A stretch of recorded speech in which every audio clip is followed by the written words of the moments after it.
सो आई so much आज मैं बताऊंगा how to success on blogging. So अगर आप जो कि ब्लॉगिंग में सक्सेस होना चाहते हैं और बहुत ही कम समय में अगर आप सक्सेस होना चाहते हैं और इसके ऊपर आप लगातार काम कर रहे हैं, आपको अभी भी कोई रिजल्ट नहीं मिला है या फिर एडसेंस अप्रूव नहीं मिला है, या फिर अगर आप कोई भी ऐसी एक्टिविटी कर रहे हैं जो कि अभी तक आपको यहाँ पे कोई रिजल्ट नहीं मिला है और 6 मंथ से ऊपर हो चुके हैं, 6 मंथ हो चुके हैं अगर हम बात करें आपको काम करते हुए और कोई रिजल्ट आपको देखने को नहीं मिला है, तो आप किस प्रकार से सक्सेस होंगे और क्या चीज़ें करेंगे और जो भी अगर हम बात करें ब्लॉगिंग में रिक्वायरमेंट होती है उसको कैसे फुलफ़िल करेंगे और कैसे दूसरे जो लोग हैं, अगर हम बात करें दूसरे ब्लॉगर हैं जो कि अभी अभी आ रहे हैं, एंट्री मार रहे हैं और फटाफट वो जो कि अगर हम बात करें वो जो कि एडसेंस से इनकम कर रहे हैं, फटाफट जो कि अपना $100 जो है कि वो बना पा रहे हैं और जल्दी इनकम कर पा रहे हैं। तो इसके बारे में हम बात करेंगे। इसके बारे में कुछ ऐसी चीज़ें मैं आपको बताऊंगा, कुछ ऐसे ट्रिक्स बताऊंगा, कुछ ऐसे अगर हम बात करें शॉर्टकट आइडियाज़ बताऊंगा जो कि आप यूज़ कर सकते हैं अपने, अगर हम बात करें उस वेबसाइट में, और उसके माध्यम से आप अपनी रेवेन्यू जनरेट कर सकते हैं।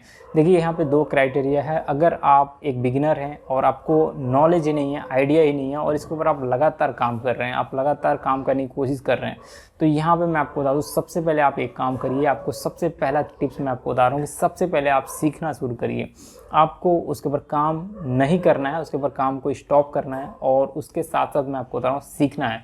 अगर आपके पास समय है, काफ़ी टाइम है, तो आप सीख सकते हैं उसको, और सीखने के साथ साथ अगर हम बात करें तो काम भी कर सकते हैं। लेकिन अगर पास टाइम नहीं है और आप जो है कि सिर्फ काम करना चाहते हैं, या फिर अगर आपको ऐसा लग रहा है कि सिर्फ मैं काम करके अर्न कर लूँ, तो यहाँ पे आपको काम को स्टॉप कर देना चाहिए, सिर्फ और सिर्फ सीखने पे ध्यान लगाना चाहिए। अगर आपका समय है तो दोनों चीज़ें एक साथ में कर सकते हैं। तो ये एक सबसे बेहतरीन तरीका है। अगर आप सीखेंगे, जितना बेहतरीन तरीके से सीखेंगे, जितना ज़्यादा सीखेंगे, उतना ज़्यादा रिजल्ट आपको देखने को मिलेगा आपकी, अगर हम बात करें ब्लॉगिंग वेबसाइट पे। तो यहाँ पे जो फंडा होता है, अगर हम बात करें गूगल एडसेंस अप्रूवल लेने का, सबसे पहले गूगल एडसेंस अप्रूवल लेना होता है। उसके बाद अगर हम बात करें तो यहाँ पे ट्रैफिक लाना होता है, और ट्रैफिक ही मेन, अगर हम बात करें हमारे इनकम का, जो इनकम और सोर्स का जो जनरेट होता है वो है, अगर हम बात करें जो फंडा है वो ट्रैफिक का ही है। अगर आपके ब्लॉग या वेबसाइट पे ट्रैफिक नहीं आती है तो आपको कोई फ़ायदा नहीं होता वहाँ पे काम करके, और कोई इनकम यहाँ पे जनरेट नहीं होने वाली है।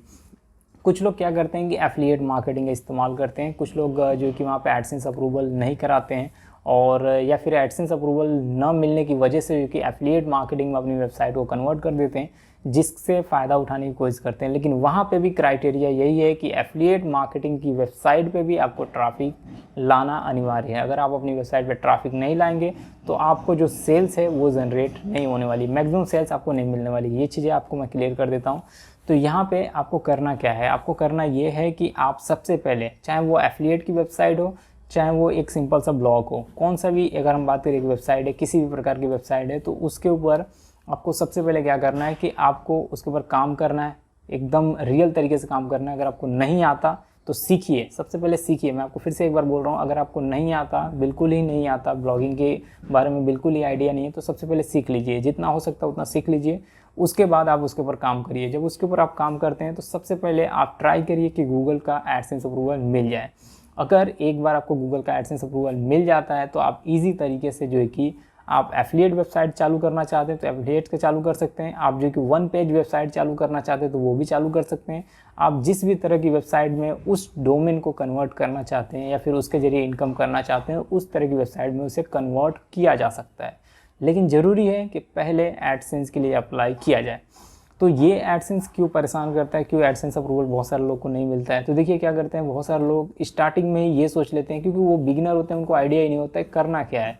और जो अगर हम बात करें गूगल एडसेंस की जो पॉलिसी है उसको फॉलो भी नहीं करते हैं। और फॉलो करने की बात अगर हम करें तो वो काफ़ी कुछ चीज़ें रीड भी करते होंगे और उनको आइडिया नहीं लगता होगा कि हम कहाँ पे मिस्टेक करें, क्योंकि छोटी छोटी मिस्टेक होती है ना जिसकी वजह से अप्रूव नहीं मिलती है।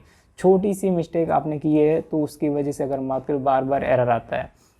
अब उस एरर को फिक्स करने के लिए बहुत सारे लोग क्या करते हैं कि जो मिनिमम रिक्वायरमेंट है आर्टिकल की वो नहीं फुलफ़िल करते हैं और कंटिन्यू अप्लाई करते हैं, तो वहाँ पे पॉलिसी वाइलेशन का एरर हमेशा उन्हें बना रहता है, हमेशा उन्हें देखने को मिलता है।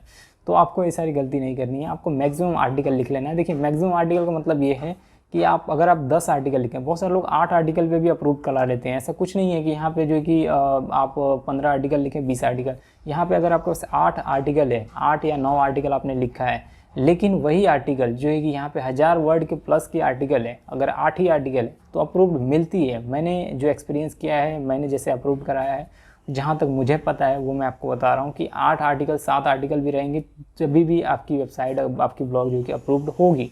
लेकिन सपोज करिए कि आप 300 वर्ड के आर्टिकल लिखते हैं, आपके पास समय ही नहीं है, आप बहुत ही कम समय में जो कि फटाफट आर्टिकल लिखना चाहते हैं, तो 300 वर्ड के आर्टिकल लिखते हैं, आप 10 आर्टिकल लिख दिए, 15 आर्टिकल लिखिए और आप ये सोचें, ये एक्सपेक्ट करें कि मेरी आर्टिकल जो है कि मैंने लिख के कंप्लीट कर दिया, अब मैं जो है कि वहाँ पे अप्रूव के लिए अप्लाई करता हूँ। तो ये सही नहीं है। आपको क्या करना होगा, अगर 300 वर्ड के आर्टिकल लिख रहे हैं तो आपको 25 आर्टिकल तक जाना होगा, मतलब 25 आर्टिकल आपको लिखना होगा 300 वर्ड के। अगर आप जो है कि यहाँ पे 800 वर्ड के आर्टिकल लिखते हैं तो आपको 15 आर्टिकल जाना होगा। 15 आर्टिकल काफ़ी हो गए अगर हम बात करें आपके एडसेंस अप्रूवल लेने के लिहाज से। बहुत सारे लोग अगर हम बात करें तो 6 से 7 आर्टिकल में भी अप्रूव कराते हैं, इसलिए कराते हैं क्योंकि मैक्सिमम लेंथ उनकी अगर आर्टिकल की देखेंगे तो वहाँ पे जो मैक्सिमम वर्ड होता है वहाँ पे आपको 1500, 2000, 1000 प्लस की यहाँ पे वर्ड की आर्टिकल यहाँ पे देखने को मिलती है, जिसकी वजह से इंस्टेंटली अप्रूव्ड होता है और जल्दी अप्रूव्ड होता है। अगर आप आर्टिकल ही नहीं रखेंगे, कंटेंट ही नहीं रखेंगे तो वहाँ पे अगर हम बात करें तो अप्रूवल नहीं मिलता है और बार बार पॉलिसी वाइलेशन का एरर आएगा और आपको यहाँ पे बहुत सारी कन्फ्यूजन होगी कि मेरी वेबसाइट में कोई प्रॉब्लम नहीं है, कोई एरर नहीं है, कुछ भी दिक्कत नहीं है, फिर भी जो है कि इस तरह का एरर आ रहा है। तो अगर आप जो है कि ब्लॉगिंग करना चाहते हैं, सक्सेस होना चाहते हैं, कम समय में सक्सेस होना चाहते हैं, तो जो चीज़ें मैं आपको बता रहा हूँ इस चीज़ को आपको फॉलो करना होगा। सबसे पहले एडसेंस अप्रूवल लीजिए। एडसेंस अप्रूवल लेने के बाद जो है कि उसी के साथ साथ जब आप एडसेंस अप्रूवल के लिए काम करते हैं, उसी के साथ साथ आप जितनी भी सोशल मीडिया अकाउंट है उनके ऊपर अपना प्रोफाइल बना लीजिए, ठीक है। ऐसे जीमेल आईडी से बनाइएगा जिससे आपको पूरी तरह से याद रहे और कुछ ऐसा पासवर्ड रखिएगा जो कि कॉमन हो, आपको ही याद रहे। सारी सोशल मीडिया का अकाउंट का आप कुछ इस तरीके से मैनेज कर सकते हैं या फिर अलग अलग पासवर्ड भी रख सकते हैं, लेकिन आपको उसको नोट डाउन करके रखना पड़ेगा। तो इस तरीके से आप काम कर सकते हैं। और सोशल मीडिया पे अकाउंट इसलिए मैं आपको बनाने के लिए बोल रहा हूँ कि जैसे आपकी ब्लॉग वेबसाइट अप्रूव्ड हो जाती है वैसे ही आप सारे पोस्ट को एक एक करके शेयर कर सकते हैं और स्पेशली विथ कीवर्ड आपको आर्टिकल लिखना है जिससे आपको मैक्सिमम रिजल्ट मिलेगा। अगर ऑर्गेनिक ट्रैफिक ज़्यादा आएंगी तो और बेटर रहेगा। अगर आप जो कि सोशल मीडिया का ट्रैफिक लाएंगे तो थोड़ा सा यहाँ पे अगर हम बात करें नए अगर एडसेंस अप्रूवल वाले लोग के लिए थोड़ा सा एक क्राइटेरिया हो जाता है कि अगर आप सोशल मीडिया से डायरेक्टली ट्रैफिक लाते हैं तो एड्स लिमिट लग सकते हैं। तो शुरुआती में आपको यही करना है कि आप प्रोफाइल बनाइए लेकिन काम मत करिए उसके ऊपर, आपको उसको रहने देना है। उसके बाद कुछ और पोस्ट डालने हैं कुछ अलग वेबसाइट का, और जब तक उसके फॉलोअर्स बढ़ाते रहिए। और यहाँ पे क्या करिए, कोशिश ये करिए कि यहाँ पे आपको एडसेंस अप्रूवल मिल जाता है तो ऑर्गेनिक ट्रैफिक लाइए। ऑर्गेनिक ट्रैफिक लाने के बाद जैसे कुछ महीने ओल्ड हो जाता है आपका एडसेंस, जैसे 1 मंथ ओल्ड हो गया, 2 मंथ ओल्ड हो गया और अप्रूव्ड है आपका, तो फिर उसके बाद सोशल मीडिया का ट्रैफिक आप डाइवर्ट कर सकते हैं। ज़्यादा कुछ प्रॉब्लम देखने को नहीं मिलने वाला है। तो ये जो तरीके मैं आपको बताया ये बहुत ही इंपॉर्टेंट थे एक ब्लॉगर के लिए, और जल्दी सक्सेस होने के लिए ये जो तरीका है, जो फार्मूला है, ये आपको इस्तेमाल करना चाहिए। और इनमें से ये जो तरीके हैं इनको आपको चूज़ करना चाहिए। अगर इनको आप अपनाएंगे तो बेसिकली अगर हम बात करें तो बहुत सारे लोग जो है कि ब्लॉगिंग करते हैं और उनको कुछ ट्रिक्स कुछ आइडियाज़ नहीं होता है कि करना क्या है, किसी से स्टेप बाय स्टेप जाना है। और इसमें थोड़ा सा धैर्य रखना पड़ता है। ये नहीं है कि आपने किसी का पेमेंट प्रूफ देख लिया और वो जो है कि यहाँ पे जो है कि $50 पर डे कमा रहा है, तो इसका मतलब ये नहीं है कि आप भी कमाने लगेंगे। उसके पीछे उसकी हार्डवर्क है और काफ़ी वो मेहनत किया है जिसके बाद ही वो इनकम कर पा रहा है। तो थोड़ा सा समय दीजिए क्योंकि वो भी समय देता है जिसके बाद ही वो इनकम कर पाता है। तो इस प्रकार से जो कि आप ऑनलाइन ब्लॉगिंग कर सकते हैं और इसके माध्यम से जो कि ऑनलाइन इनकम कर सकते हैं। सो आई होप जो ट्यूटोरियल आपको पसंद आएगी। अगर आपको ये वीडियो पसंद आई तो इसे ज़रूर शेयर करिएगा। हम मिलेंगे नेक्स्ट वीडियो में, बात करेंगे और टिप्स एंड ट्रिक्स के बारे में। तब तक के लिए thanks for watching, bye bye.